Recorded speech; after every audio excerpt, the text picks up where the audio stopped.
how did China do it? They followed Japan's model. This is what Japan did first in the Meiji Restoration, and then it did it again in the 1950s and with Ikeda, a decade of doubling of income. Japan taught the rest of East Asia how to make a rapid economic growth. And so this is not, by the way, not an enemy, nor is it something unfamiliar. What China's accomplished is very familiar. It looks like Korea's accomplishment, it looks like Japan's accomplishment, it looks like many other countries of the region. It just did it at a vast scale, which is all the more impressive that it did this. So I would characterize China as a highly successful governance structure that is meeting the needs of its population in a quite brilliant way. Now, China's government will continue to evolve, no question. They use the word democracy all the time, by the way, not as propaganda, but as their understanding of this process. And moreover, on one side, China won't evolve so much because China has been a centralized administrative state for 2,246 years, since 221 BC, when Emperor Qin Shi Huangdi first united the Qin Empire. I know that because Lisa wrote a paper about that when she was in 7th grade. So that's the first time I learned about that. But the truth is, China has been a centralized administrative state for more than 2,000 years. And so Xi Jinping looks like an emperor. It's not a surprise. That is the cultural tradition. That's culture. And that's real. But it can be successful or not successful. It can be cruel or it can be benevolent. But what I said there, and I'll say again, Mr. Ambassador, is that Japan and China and Korea should increase the diplomacy and not be divided by the United States in this.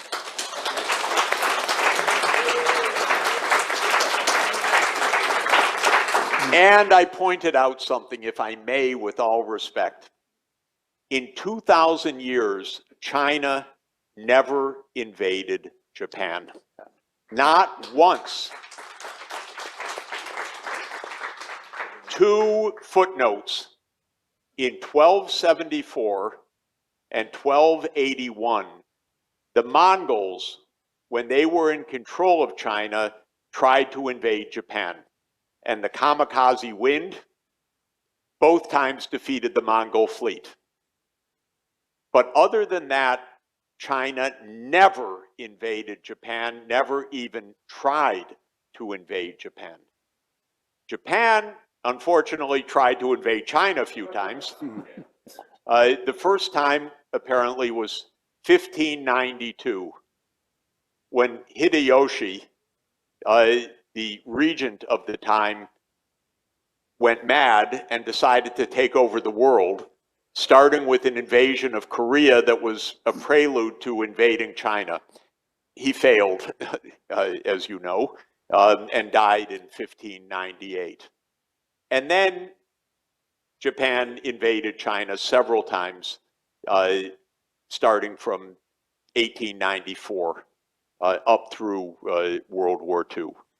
And there's a very poignant book, actually, by a great colleague of mine and a teacher, Ezra Vogel, whom you must have known. Ezra Vogel was a great scholar of both China and Japan. He died a few years ago, but his last book was called China and Japan Facing History. And he said, I love both countries, but they don't get along that well. So I want to write the history of the relations of the two countries. And the relations are the following. As two Confucian civilizations, they were at peace for most of 2 millennia.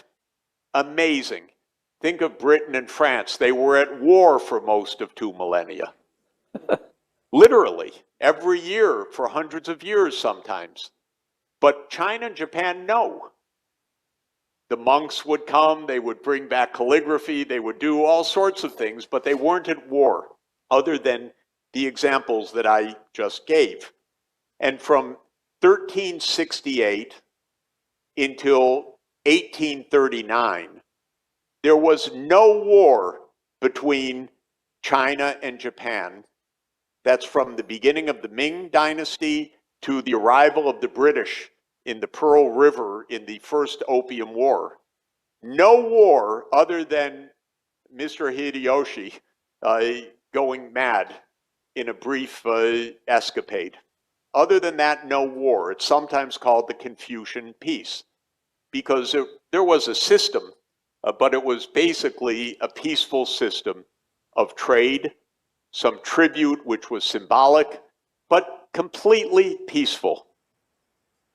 Then came the British, then came war, then came Japan's astoundingly successful economic development, starting with the Meiji Restoration, which started in 1868. And Japan did something completely brilliant, which was in 1871, it sent a mission of leading ministers around the world, because you couldn't Zoom then. And so they went around the world for 18 months, called the Iwakura mission, and they studied who does the best of everything. And they came back and they peacefully implemented all of that. Who made the best central bank? Who has the best constitution? Who has the best universities? Who has the best of each? The best army, and so on. And they took all the models and adopted them remarkably, with one little rebellion, the Satsuma Rebellion in 1877. Other than that, peace. It was the most successful transformation, and Japan industrialized. But here's my point. Upon industrializing, Japan attacked China in 1894. And two of the leading diplomats, Chinese and Japanese, met each other, and Ezra Vogel tells this story in the book. And the Chinese diplomat is crestfallen. Why did you attack us? We're Asian. We're being invaded by the Europeans. Why did you attack us? And the Japanese diplomat says, I'm sorry, but we've joined their club. That's literally the quotation. You know, Japan industrialized. And so it joined the imperial club for a while. Now, we're in 2025. It's time for Japan and China to say, we're together on this.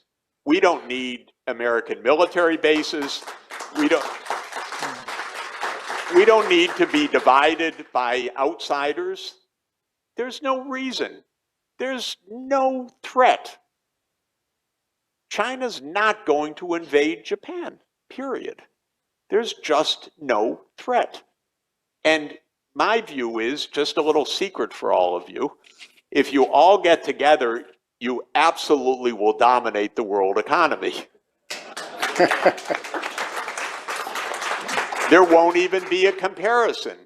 If you put together Japanese skill, Korean skill, Chinese skill, ASEAN skill, oh my God, no one could possibly compete. It would be a little nasty for the rest of us, but truly, why are you divided anymore? Yeah. So this to my mind is the real suggestion. And to put it to a test, diplomacy is the key. And diplomacy means talking. And I would like Japan's foreign minister to say to Wang Yi, look, you're big, you're 10 times larger than we are. How can we be safe? And I'd like to hear Wang Yi's answer to that, because that would be a very good question to ask. And I would like the Europeans to go to Mr. Putin and say, look, we feel endangered. How can you make us feel better that you're not going to invade some other country after Ukraine? And I'd like to hear the answer to that, because it's a valid question. I'm not worried about it, by the way, for 100 reasons, but it's a fair question to ask. What's not right is to stand at the sidelines saying, you're an enemy. We build up our military. We do this, without even trying the diplomatic approach. Diplomacy requires a table and 2 chairs. The military requires $1 trillion a year. Which do you think is the better deal? The US is 4.1% of the world population. As I've said, it's about 14% of the world GDP. It's somewhere around 14% of the world CO2 emissions. It's important, but it's not decisive. If you measure GDP at so-called international prices or purchasing power prices, China's about 30% larger than the United States today. And as I just said, the United States has a counterpart of 86% of the world. The United States is not only diminishing in its relative size and importance, but for the moment, it's abandoning international responsibility. The US has announced that it's leaving the climate agreement, the Paris Agreement.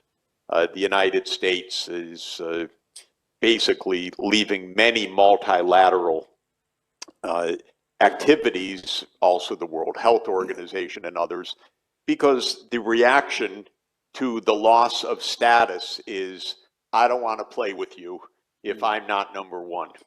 I'll be number one some other way. Don't tell me what to do. And so the United States is in a psychological funk, as I explained. It doesn't want to play by the rules. It doesn't want to play by trade rules. It doesn't want to stop its emissions. It doesn't want to fund the UN and many, many other things. But the rest of the world has not changed course as a result of this. You do not have the rest of the world standing up and saying about Donald Trump, finally, that's what we wanted in leadership. It's not happening. What's happening is everybody's scrambling. What do we do? How should we act? And so forth, but not how do we follow the United States on the way out of all of these multilateral objectives. That has not happened. What is happening at the UN level is a different kind of understanding, and that is we will not have unanimity on the global agenda right now, but they're using a phrase, substantial consensus, meaning that most of the world, in fact, a vast majority of the world continues to be signed up to the agenda, while one or a few countries are not. And this, I think, is our reality right now, that first of all, the global agenda is not being upended. Now, having said that, it's also not being achieved. And it's not being achieved because most of our time is wasted in conflict and division right now.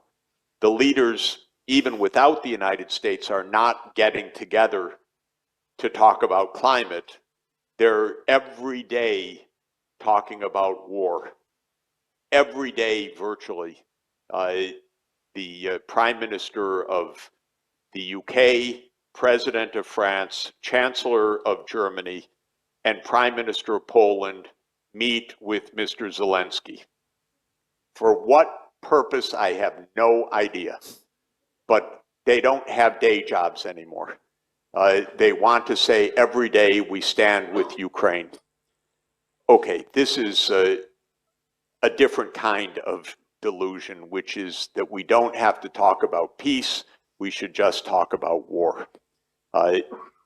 So while the US is absenting itself Europe is in a different kind of frenzy, that it's lost its big protector, which it has.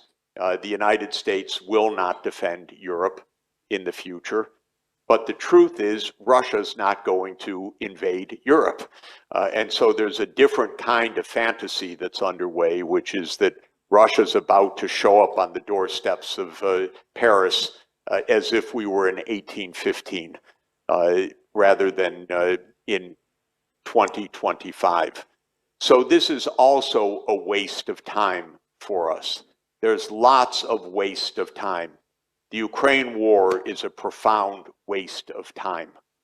There is no reason for it other than that the United States wanted to expand NATO, and when Russia said no, the United States said, we don't care what you say, and it finally came to blows. That is the essence of this war.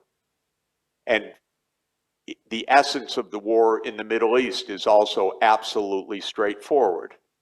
Israel says, we want everything. The rest of the world says, you get half. Israel says, we want everything. The United States says, we'll do what Israel says. 185 countries say, divide the property. It's actually not half.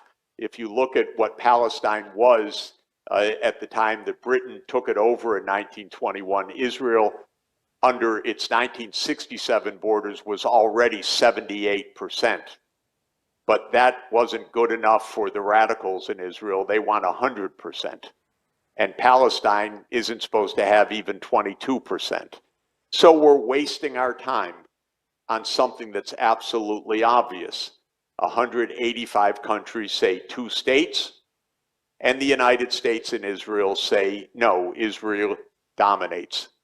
And until that's resolved, the war will continue, this tragedy. And all it takes is one change of vote, not Israel's, because Israel has no veto, but the United States. It just drops the veto on a Palestinian state, and peace will actually come to the Middle East. It's quite amazing. These are problems that are a waste of time that can go on for decades. And of course, they're tragedies, they're disasters, but they're not complicated at the core. The only thing that makes them seemingly complicated is all the propaganda that surrounds them. But if you step back a little bit and understand the basics, they're not even complicated. And so the point is that the agenda is not disappearing. And the capacity to actually implement the Sustainable Development Goals or the Paris Climate Agreement or the Biodiversity Convention is much stronger today than 5 years ago, and incomparably stronger than 20 years ago. It just doesn't feel that way because no one's talking about it right now. All of the discussion is about the war in Ukraine, or about Donald Trump's tariffs, or about banning foreign students from Harvard University, or something completely irrelevant to our world. We're wasting our time. My view is, though, most of the world is not part of that. That's the dominance of the news cycle, but not what most countries want, and not actually what most countries are doing. Again, I'll refer to China. China's an extremely serious government. It's got plans, it's got objectives, it's got 10 and 20-year perspectives, and it's building those. And it's not subject to these day-to-day news cycles in the same way. And I think with ASEAN, it can be the same and should be the same. And I believe that's true of most parts of the world. So I'm truly not pessimistic in this. I'm frustrated. I'm a little shocked at my own country, but I actually have watched it pretty closely for 50 years. A character in Hemingway's novel famously is asked in his novel, The Sun Also Rises, how did you go bankrupt?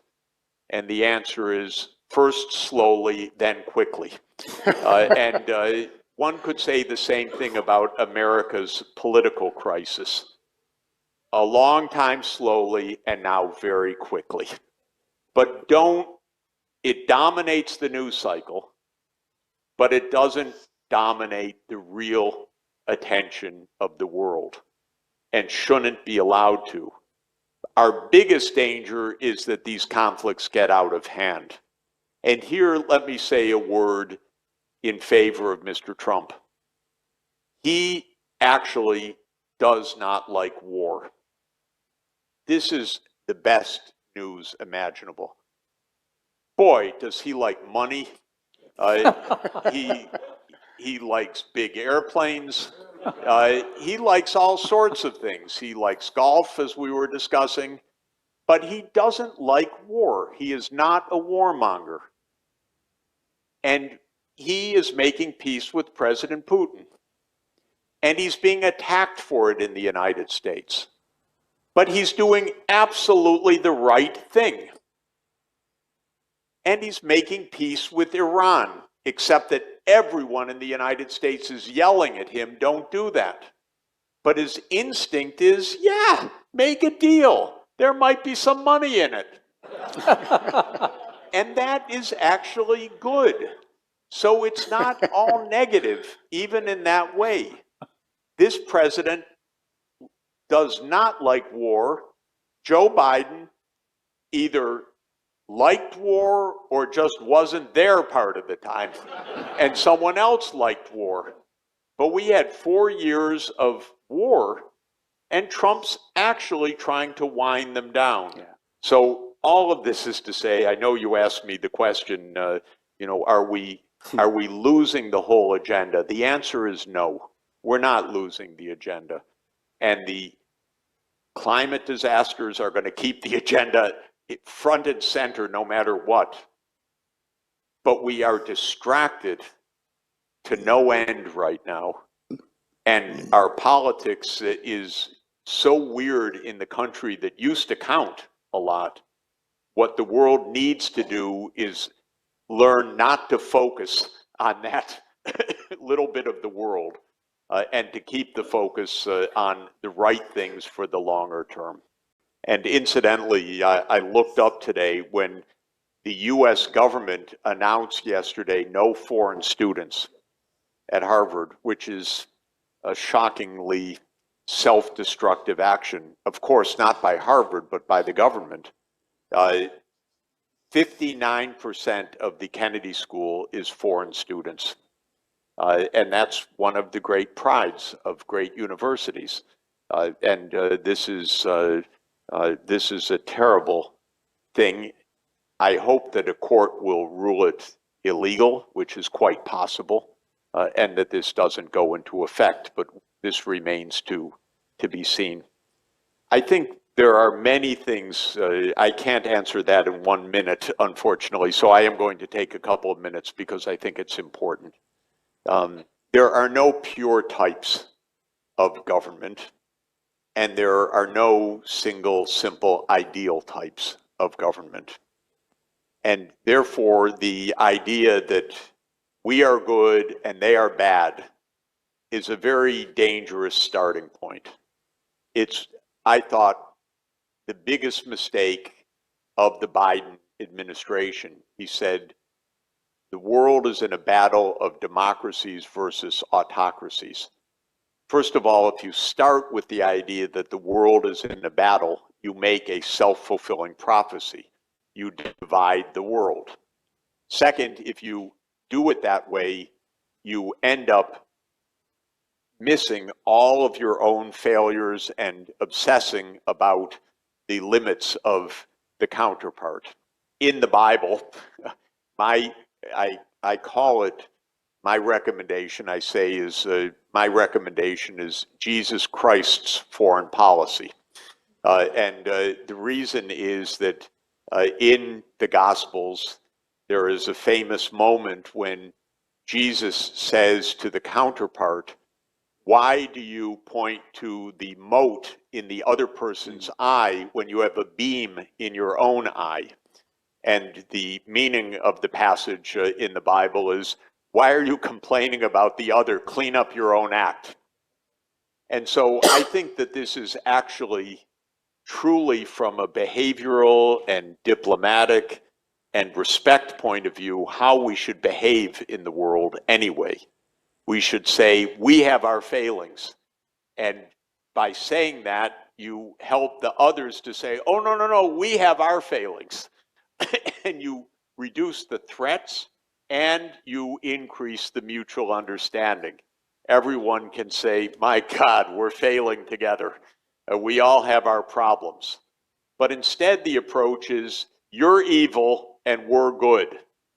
And this goes over time in the propaganda of the government narrative and in the media. So Putin is pure evil in the American media. China is pure evil in the American media. This is, to my mind, both dangerous and absurd. Working with the Russian government, working with the Chinese government, this is completely contrary to reality. I think, of course, ASEAN countries should seek good relations with all parts of the world. So the idea should not be an alliance. The idea should be that ASEAN, which is a very open region in terms of trade, should trade with the United States if the US still wants trade, Europe with China, and so forth. At the same time, two other considerations are important.